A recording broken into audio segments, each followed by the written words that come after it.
O Josias de Souza é um comentarista político de várias televisões, de algumas televisões, acho que da Record ou da Gazeta, enfim, mas também escreve no UOL. E hoje ele escreveu o seguinte texto: Covid infectou o futuro eleitoral de Bolsonaro 22, falando das eleições de 22. E ele não está fazendo uma pergunta, ele está fazendo uma afirmação dizendo que toda essa situação prejudicou o futuro eleitoral de Bolsonaro.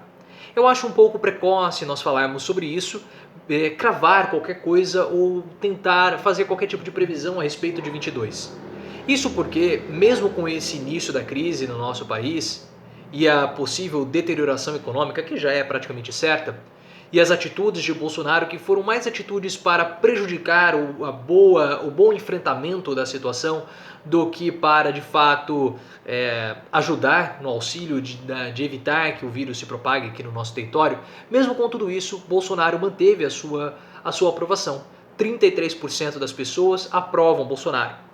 E esse número não sei se vai cair tanto assim, porque nós precisamos lembrar que 1/3 da população brasileira tem o mesmo tipo de pensamento que Bolsonaro. É como se o presidente que estivesse lá fosse um espelho dessas mesmas pessoas. E esse tipo de identificação, esse tipo de identidade, ela é muito forte.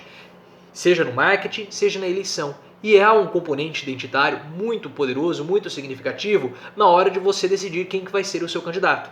Aliado a isso, há toda uma forte estrutura genial e profissional de comunicação por parte do Gabinete do Ódio, que ajuda a todo momento manter a militância do bolsonarismo ativa. Nós precisamos lembrar que Bolsonaro ele se sente seguro quando a militância dele está coesa e inabalável. Quando há um estremecimento na base bolsonarista, Bolsonaro se enfraquece. Mas mesmo com tudo isso, nós não podemos nos esquecer que o vírus ainda não chegou nas camadas mais populares da população brasileira, ou seja, nas camadas mais volumosas. E nós estamos ainda longe daquele que é o pico do contágio. Era esperado que nós tivéssemos esse pico entre agora o começo do mês de abril e até o dia 15 e o dia 20 de abril. Mas o próprio ministro da Saúde, Luiz Henrique Mandetta, já está falando que nós vamos ter o pico da doença lá para o mês de maio. E vendo os panoramas internacionais, principalmente dos Estados Unidos, nós precisamos ver se o Brasil, se Bolsonaro vai conseguir manter a sua aprovação mesmo depois do pico da doença. Porque o que está acontecendo nos Estados Unidos? Nos Estados Unidos o cenário é catastrófico, porque o vírus ele finalmente chegou nas camadas mais populares dos Estados Unidos. E a maioria da população que está sofrendo de modo mais severo com o vírus é justamente a população das camadas econômicas mais baixas. Claro que nós temos algumas ressalvas a serem feitas. Nos Estados Unidos, eles não possuem um sistema público de saúde como nós possuímos aqui no Brasil. Então nós temos uma cobertura de saúde muito mais ampla, muito maior. Qualquer pessoa no Brasil tem o acesso a um atendimento médico de saúde, ou pelo menos deveria ter. Nos Estados Unidos, muitas pessoas, principalmente das camadas mais baixas, elas acabam evitando procurar um médico porque elas sabem que um tratamento é muito caro, que uma consulta médica envolve altos custos. E aí o que pode acontecer? Você pode acabar se endividando para o resto da sua vida. Então muitas pessoas não procuram o tratamento adequado, acabam tendo a sua saúde fragilizada e consequentemente mais propensas a ter um impacto maior na hora que contraírem o vírus, o que nós estamos vivenciando hoje em dia. Tanto que os dados americanos são dados bastante preocupantes quando nós comparamos as principais vítimas dos Estados Unidos com as potenciais vítimas aqui do Brasil. Nos Estados Unidos, em 24 horas, só trazendo agora números atualizados dos Estados Unidos, em 24 horas morreram 2.000 pessoas. Em 24 horas, 2.000 pessoas morreram nos Estados Unidos. E aqui no Brasil nós passamos mais de 100 mortos por dia, chegamos a 800 mortes e nós não estamos ainda no pico da doença. Só para vocês terem uma ideia, o estado de Nova York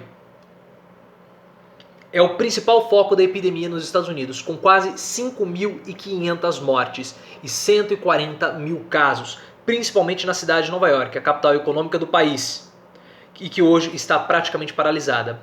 As autoridades estimam que 100 mil e 240 mil pessoas poderão morrer da doença nos Estados Unidos, mesmo sendo observados os protocolos de distanciamento social.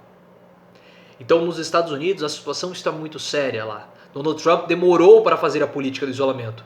E aí, agora, passa um período muito sombrio, um período muito macabro, principalmente para as camadas mais pobres. E olha só essa outra informação vinda de Chicago.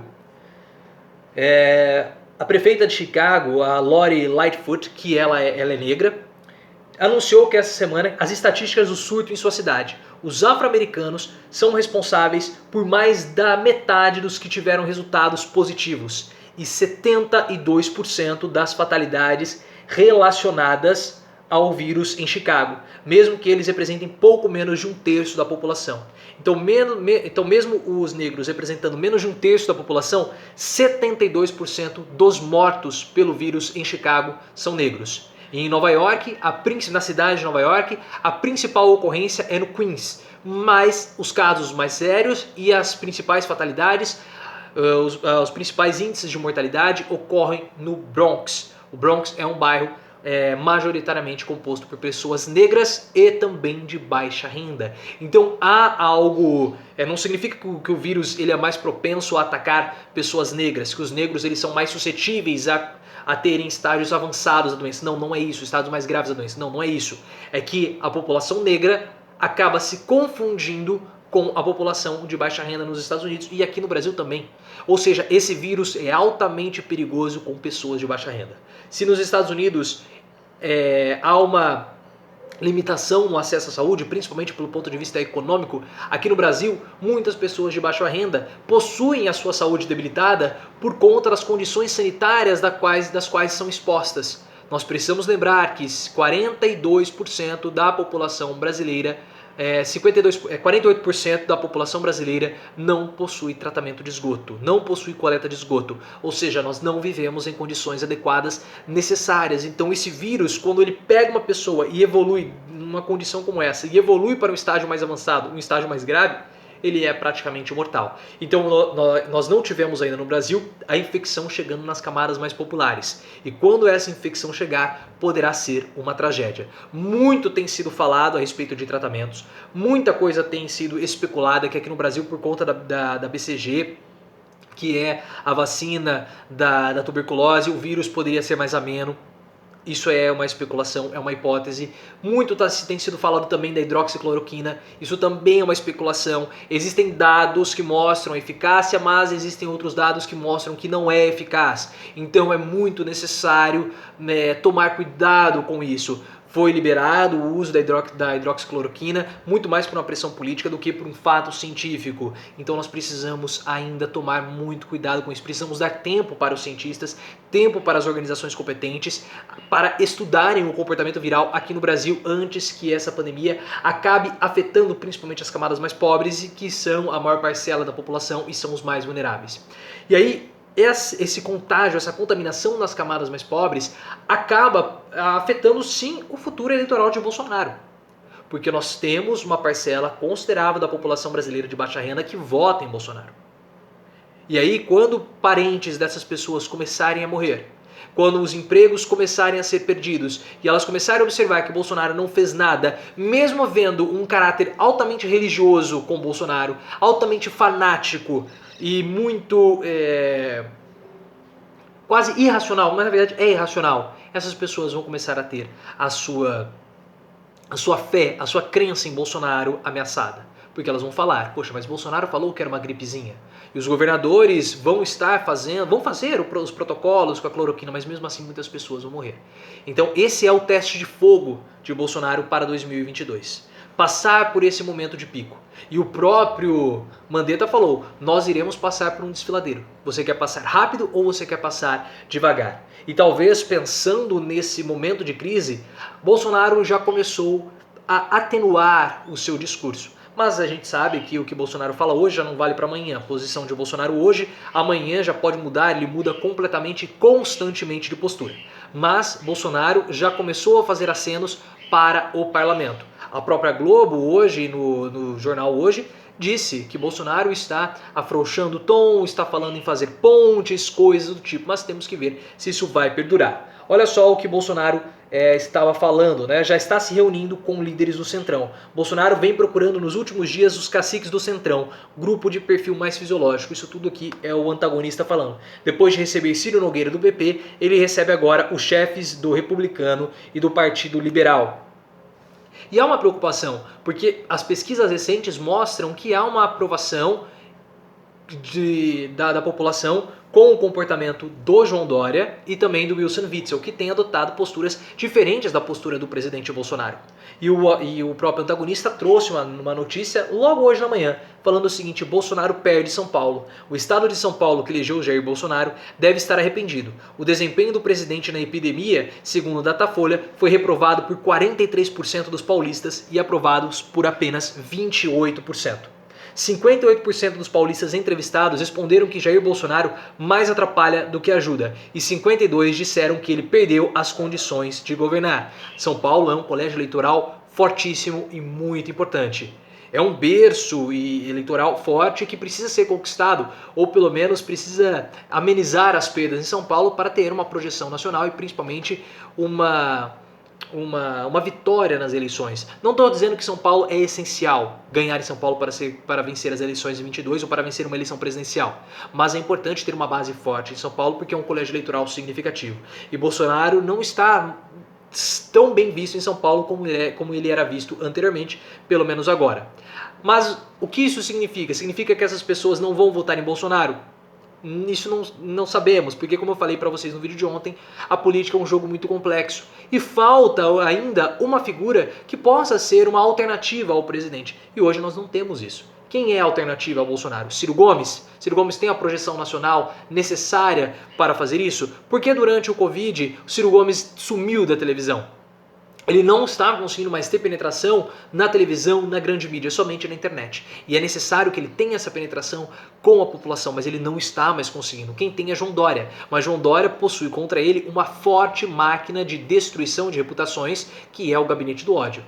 E agora, nesses episódios recentes da cloroquina, da liberação da cloroquina, quase como um protocolo, na verdade como um protocolo para os pacientes que possuem estágios iniciais da doença, isso acabou afetando muito o João Dória. E foi uma munição para o gabinete do ódio poder utilizar. Também nós precisamos lembrar do afago público que João Dória fez nas suas redes sociais ao ex-presidente Lula. Talvez um erro estratégico por parte de Dória ter mostrado uma certa simpatia com o ex-presidente Lula, podendo atrelar a sua imagem a uma esquerda e também ao petismo. Mas nós precisamos continuar sempre aguardando. Esses dias, vendo toda essa movimentação de Bolsonaro, essa redução no tom de Bolsonaro e vendo que o Exército retirou aquele estudo falando que apoiando o isolamento horizontal e não o isolamento vertical, eu vi essa notícia, mas eu achei um pouco estranho, por isso que eu estou evitando comentar, porque existem muitas movimentações ocorrendo e tudo isso pode ter sido parte de um acordo.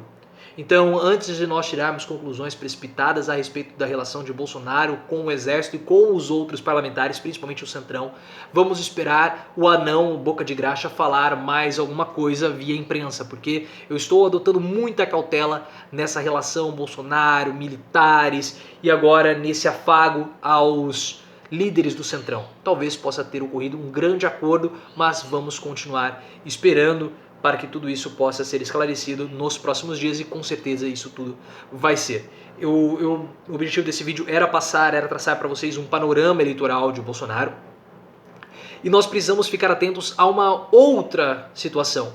Por isso que eu falo, a política é muito complexa. Nós precisamos ver como que vai ocorrer as eleições americanas esse ano, as eleições presidenciais.